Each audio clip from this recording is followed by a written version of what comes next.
तो फारूक भाई दिसंबर आ गया है, मस्त क्रिसमस चल रहा है, everybody is on their holiday, but Barcelona में अभी भी कुछ ना कुछ चल रहा है। वो है डैनी ओल्मो सिचुएशन। अब सिचुएशन ये है कि हमको पाव विक्टर और डैनी ओल्मो को री रजिस्टर करना है, क्योंकि हमने किसी तरह उनको मैनेज किया था कि आप अभी हमारे लिए खेल लोगे, but by December we have to re register them. तो उसके बारे में बात करते हैं, हम सिचुएशन में आए कैसे, और ये है क्या री रजिस्टर, और पहले हमने उनको कैसे खिला लिया और अब क्यों नहीं खेल पाएंगे मान लो। जी लक्ष्य भाई, एक्चुअली बार्सिलोना की जो फाइनेंशियल कंडीशन है ना, वो काफ़ी सालों से ही ख़राब चली आ रही है, और करते करते करते हम इस सिचुएशन में आ चुके हैं कि अब हमारे लिए प्लेयर्स को साइन करना और साइन करने के साथ साथ उनको रजिस्टर करना बहुत ज़्यादा एक इशू बना हुआ है। अभी अगर आप रिसेंटली मेसी के इशू को देखें तो मेसी भी एक यही रीज़न थी जिसकी वजह से हम उनको रजिस्टर नहीं कर पाए, क्योंकि एक सैलरी कैप दिया जाता है ला लीगा की तरफ से। उस सैलरी कैप के अंदर रहकर ही हमें प्लेयर्स को रजिस्टर करना होता है, क्योंकि एक लिमिट होती है सैलरी की, कि फॉर एग्जांपल वो हमें 450 मिलियन का एक कैप दे देते हैं कि यार इतनी सैलरीज आप अपने प्लेयर्स के लिए रख सकते हो।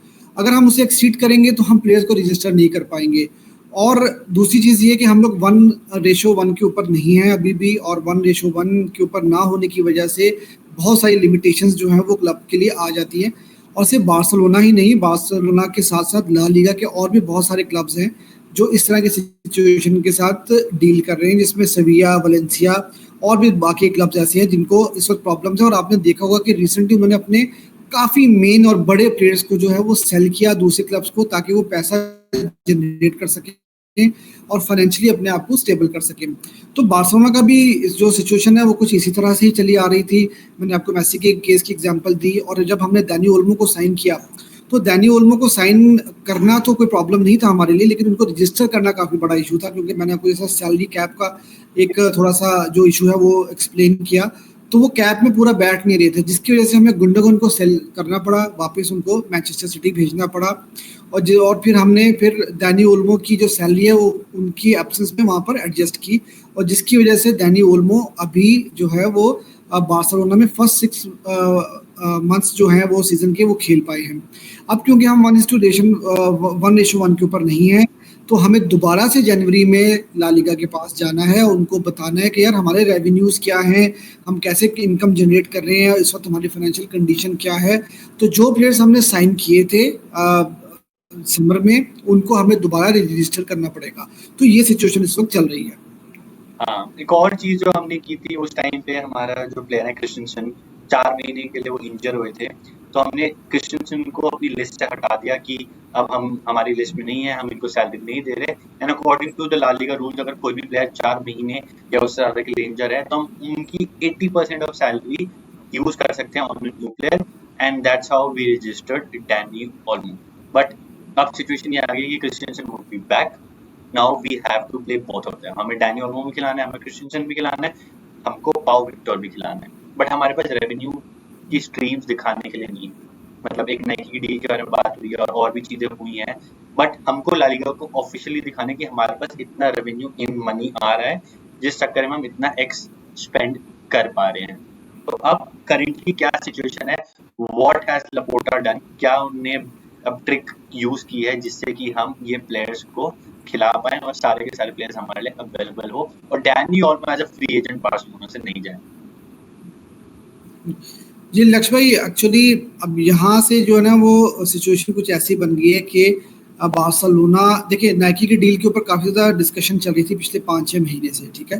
तो पहले जब बार्सिलोना नाइकी की डील के साथ जा रही थी तो बार्सा ने ला लीगा के साथ डिस्कशन की थी, उस टाइम पर उनको अपना केस प्रेजेंट किया था कि यार अगर हम नाइकी की डील साइन कर लेते हैं तो क्या हम लोग फाइनेंशियल फेयर प्ले के ऊपर 1:1 के ऊपर आ जाएंगे, और क्या हमारे सैलरी कैप के इशू रिजॉल्व होंगे कि नहीं। तो ये सब चीज़ें अभी जो रिपोर्ट्स में आ रहा है ना, मैं उसके हिसाब से बात कर रहा हूँ।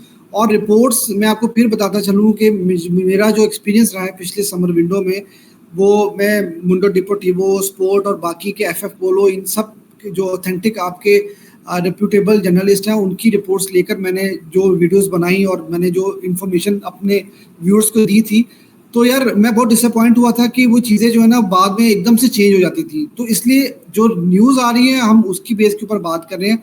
कल को ये चेंज हो जाए तो आई एम नॉट श्योर कि मतलब हम उसके लिए रिस्पॉन्सिबल नहीं है। लेकिन फिलहाल ये रिपोर्ट हुआ था कि नाइकी की जो डील थी वो लेकर बार्सिलोना गई है ला लीगा के पास। ला लीगा ने कहा कि नहीं, ये आप अगर इसको साइन भी कर लेते हो तो आप फिर भी फाइनेंशियल फेयर प्ले के इश्यूज को रिजॉल्व नहीं कर पाओगे। तो बार्सिलोना फिर चलेगी कोर्ट, और कोर्ट में बार्सिलोना काफ़ी होपफुल थी कि वहाँ से बार्सा को ग्रीन सिग्नल मिलेगा और बार्सिलोना डैनी ओल्मो को साइन कर पाएगी। लेकिन कोर्ट ने भी अनफॉर्चुनेटली बार्सा के अगेंस्ट डिसीजन दे दिया।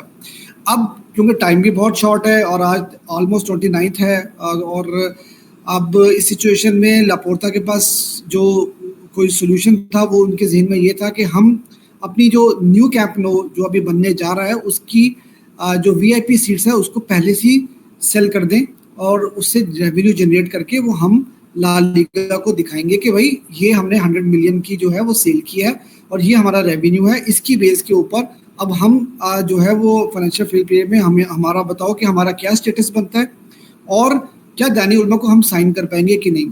तो अब सिचुएशन यहाँ पर आकर रुकी हुई है। अभी एज पर द रिपोर्ट्स तो यही न्यूज़ आ रही है कि बार्सिलोना अगर ये डील साइन कर लेती है तो उसके बाद बार्सिलोना के इश्यूज जो हैं वो रिजॉल्व हो जाएंगे।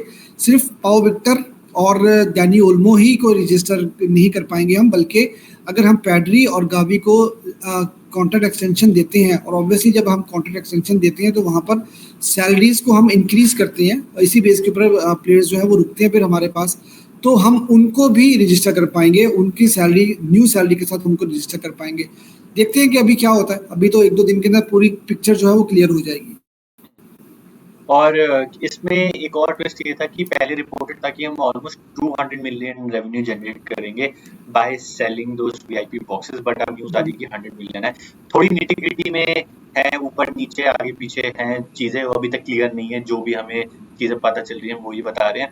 और उसमें हमारी अब एक और ये सिचुएशन है कि जो कटारी हमारे कंपनी है जिसने वो वीआईपी बॉक्सेस खरीदे, उन्होंने अपने एंड से पेपर्स साइन कर दिए हैं।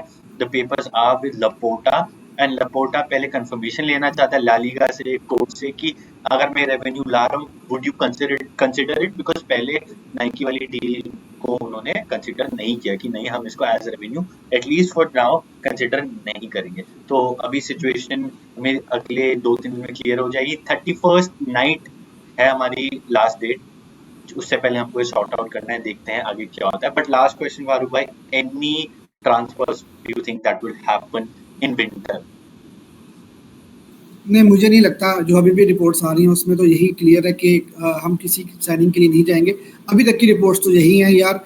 और देखिए, अगर हम 1:1 के ऊपर चले जाते हैं, यू नेवर नो अगर ला लीगा एक्सेप्ट कर लेती है कि हाँ हम 1:1 के ऊपर आ गए हैं और हम प्लेयर्स को साइन भी कर सकते हैं। और 1:1 को थोड़ा मैं एक्सप्लेन आपको ये कर दूं कि 1:1 बेसिकली होता है ये कि जितना आपने रेवेन्यू जनरेट किया होता है आप उतनी, जैसे अगर हम किसी प्लेयर को सेल करते हैं फॉर एग्जांपल 50 मिलियन में, तो 50 मिलियन की अमाउंट ही हम यूज़ कर सकते हैं किसी नए प्लेयर को साइन करने के लिए, बाय करने के लिए।